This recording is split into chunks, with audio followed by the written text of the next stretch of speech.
हम interpolation for unequal intervals पढ़ रहे हैं। तो इसमें हमने देखा था कि जो न्यूटन्स डिवाइडेड डिफरेंस फार्मूला होता है वो हम यूज़ करते हैं इसमें।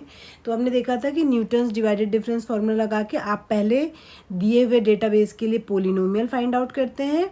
देन उसके बाद कोई भी पॉइंट पे आपको वैल्यू पूछी हो, आप उस पोलिनोमियल में एक्स की जगह सब्स्टिट्यूट करके आपको आंसर मिल जाता है। तो अनइक्वल के लिए ही एक और मेथड होता है लैग्रेंजेस इंटरपोलेशन फार्मूला। इस फॉर्मूले की खास बात यह है कि ये अनइक्वल और इक्वल दोनों के लिए ही आप अप्लाई कर सकते हैं। ठीक है, तो ऐसा कोई इसमें पर्टिकुलर नहीं है। जैसे न्यूटन के लिए तो पर्टिकुलर है कि ऑब्वियस सी बात है इक्वल गैप में नहीं निकालते हैं डिवाइडेड डिफरेंस, अनइक्वल के लिए यूज़ करते हैं। बट लैग्रेंजेस इंटरपोलेशन हम इक्वल और अनइक्वल दोनों के लिए यूज़ कर लेते हैं। तो बट इक्वल के लिए हमारे पास ऑलरेडी फॉर्मूला होता है, इसलिए हम इसे यूज़ नहीं करते। अनइक्वल के लिए ज़्यादा पॉपुलर मेथड होता है। दूसरी चीज़, लैग्रेंजेस इंटरपोलेशन फार्मूला का सबसे बड़ा बेनिफिट ये है कि इसकी कैलकुलेशन न्यूटन से इजी होती है। वो इसलिए इजी होती है क्योंकि न्यूटन्स डिवाइडेड डिफरेंस में हमें डिफरेंस टेबल बनानी पड़ती है, सारे डिफरेंसेस निकालने पड़ते हैं। जैसे कि अगर आपको यहाँ पे x दिए होंगे, y दिए होंगे, तो आप सारे डिवाइडेड डिफरेंसेस निकालेंगे। उसके बाद आप फार्मूला लगाते हैं और फार्मूले से आंसर फाइंड आउट करते हैं। लेकिन जो लैग्रेंजेस मेथड होता है उसकी सबसे बड़ा प्लस पॉइंट यही है कि इस वाले मेथड में आपको डिफरेंसेस नहीं निकालने पड़ते हैं, आपको डायरेक्ट फार्मूला लगाना है और आंसर आ जाएगा। ठीक है, और फार्मूला आप दोनों तरीके से यूज़ कर सकते हैं। आप चाहें तो पोलिनोमियल निकालिए और चाहे तो डायरेक्ट वैल्यू भी निकाल सकते हैं इसमें। ठीक है, दोनों तरीके से हम इसमें सॉल्व कर सकते हैं। तो ये वाला मेथड न्यूटन के रिस्पेक्ट में ज़्यादा ईजी मेथड माना जाता है।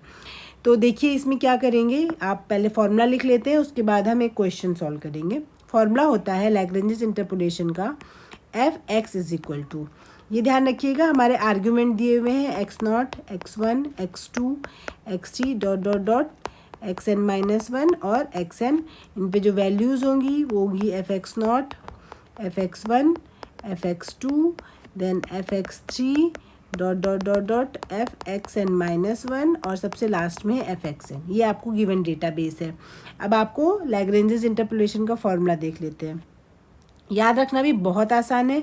आपको क्या करना है, चूँकि पहला टर्म है आपको x से स्टार्ट करना है। x माइनस पहला टर्म छोड़ दीजिए, यानी कि x1, x minus x2, x minus x3 dot dot dot dot कहाँ तक जाएंगे आप, x माइनस xn तक जाएंगे। डिवाइडेड बाई, अब जो ऊपर टर्म लिखा हुआ है उसमें सब में x को x0 से रिप्लेस कर दीजिए, यानी कि x0 minus x1, x0 minus x2, x0 minus x3 dot dot dot x0 minus xn, और यहाँ पे मल्टीप्लाई कर दीजिए f(x0) से। ठीक है, ये पहला टर्म हो गया। दूसरा टर्म देखिए इसी तरीके से, सबसे पहले यहाँ पे f(x0) है, यहाँ पे क्या लिख लीजिए f(x1). अब इसमें टर्म में से आप ऊपर x में से सब्ट्रैक्ट करना है, तो अब x1 को छोड़ के बाकी जितनी भी एंट्रीज या आर्ग्यूमेंट बच रहे हैं उन सबको आप माइनस करिए, यानी कि x1 वाले में x माइनस x0 आएगा और x माइनस x1 नहीं आएगा, x माइनस x2 आएगा, x माइनस x3 आएगा, dot dot dot dot x minus xn हो जाएगा, डिवाइडेड बाई, इसमें सब में x की जगह x1 लगा लीजिए, x1 minus x0, x1 minus x2, x1 minus x3 dot dot dot x1 minus xn। ठीक है, एक बार और हम तीसरे टर्म के लिए प्रैक्टिस कर लेते हैं। तीसरे टर्म में क्या होगा, पहले में f(x0) आया, फिर f(x1) आया, तीसरे टर्म में क्या आएगा, f(x2) आएगा। अब इस वाले टर्म में कौन सा टर्म छोड़ना रहेगा, x2, यानी कि सिंपल आपको x में से x0 माइनस करेंगे, x में से x1 माइनस करेंगे, x में से सीधे अब x3 माइनस करेंगे, dot dot dot x minus xn हो जाएगा, डिवाइडेड बाई, अब इसमें सब में x की जगह x2 लगा लीजिए, x0, x2 minus x1, x2 minus x3 और डॉट डॉट डॉट लास्ट में आ जाएगा x2 माइनस xn। तो ये आपका फॉर्मूला बन जाएगा, प्लस डॉट डॉट डॉट अगर मैं nth टर्म लिखूँ तो nth टर्म में क्या हो जाएगा आपका, देखिए nth टर्म यानी कि जो सबसे लास्ट वाला टर्म बनेगा वो f(xn) के लिए बनेगा, यानी कि f(xn) लिख लीजिए। अब इसमें किससे माइनस करेंगे, x से x0 भी माइनस होगा, x से x1 भी माइनस होगा, डॉट डॉट डॉट x से xn नहीं माइनस होगा, उसके पहले तक ही माइनस होगा, xn-1 डिवाइडेड बाई, अब सब जगह x में x की जगह xn माइनस x0 हो जाएगा, यहाँ पे भी x की जगह xn लगा लीजिए, x1 dot dot dot last में xn माइनस 1 हो जाएगा। तो ये आपका फॉर्मूला है, दिखने में बड़ा है बट अगर आपने याद किया हुआ है, अगर आप समझ गए टर्म्स कैसे लिखने हैं तो आपके लिए इजी पड़ेगा। और नंबर ऑफ टर्म्स तो उस पर डिपेंड करेगा कि आपको कितना डेटाबेस दिया हुआ है उसके अकॉर्डिंग। तो आई होप आपको ये फॉर्मूला समझ आ गया होगा। अब इस पे बेस पे क्वेश्चन कर लेते हैं तो आपको फॉर्मूला इम्प्लीमेंट करने का तरीका भी समझ में आ जाएगा।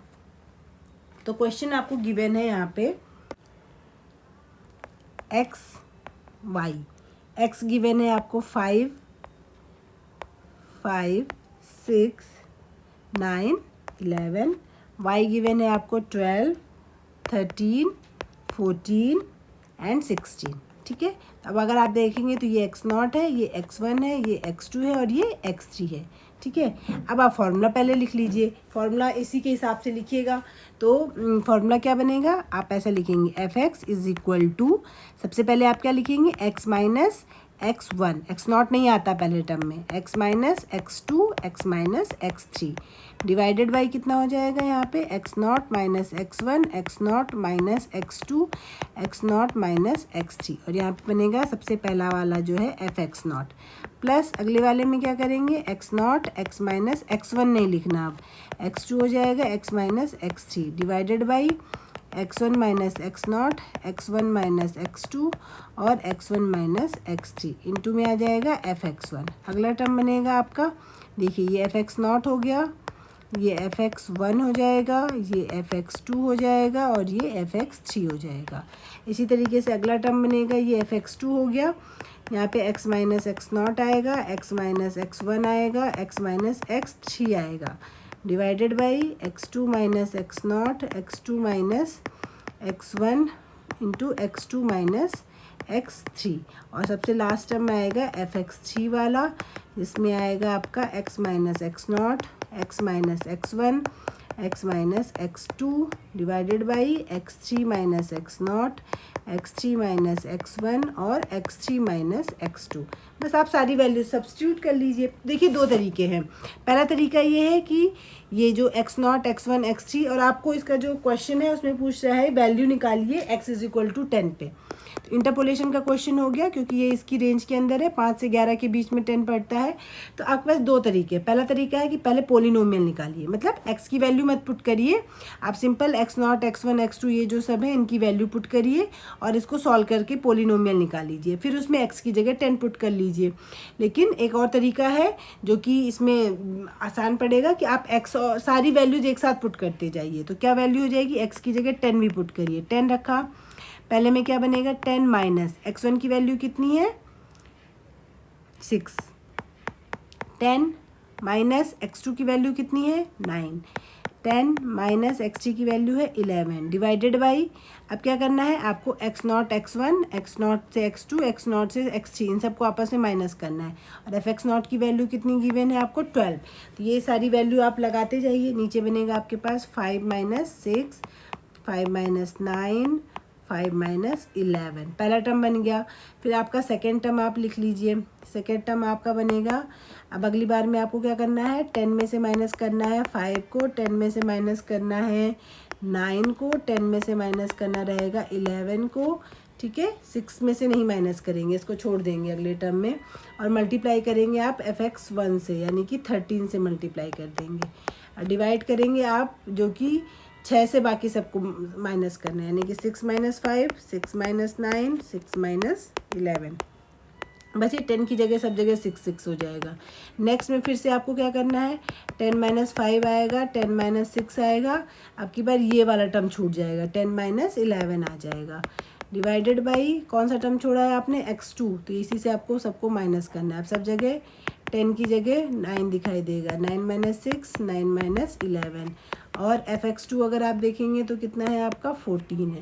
अगला टर्म भी लिख लीजिए 10 माइनस 5, 10 माइनस 6, 10 माइनस 6, 10 माइनस 9, अभी लास्ट वाला टर्म गायब कर देंगे, यानी कि 10 माइनस 11 ख़त्म हो जाएगा, लास्ट में 16 है।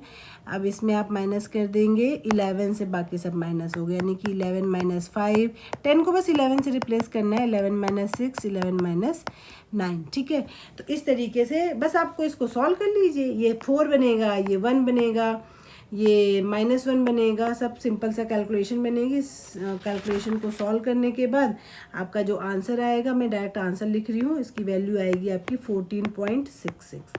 तो इस तरीके से आप आंसर निकाल सकते हैं। दूसरा तरीका भी मैंने बताया है कि आप सिर्फ x1 x2 x3 इन सब की वैल्यू रखिए, तो ये पूरा तो कुछ नंबर बनेगा और यहाँ पे x में ये 3 टर्म्स बनेंगे, तो इनको मल्टीप्लाई करना पड़ेगा। ठीक है, थोड़ा लेंदी पड़ेगा उस वजह से, बट अगर पोलिनोमियल निकालना है तब तो फिर यही मेथड लगना पड़ेगा। ठीक है, तो आई होप आपको ये लैग्रेंजेस मेथड भी क्लियर हुआ होगा। नेक्स्ट वीडियो में हम एक ही अनइक्वल में सिर्फ एक ही मेथड बचा हुआ है, जो कि है आपका हर्माइट मेथड, तो उसको हम नेक्स्ट वीडियो में अटेम्प्ट कर लेंगे।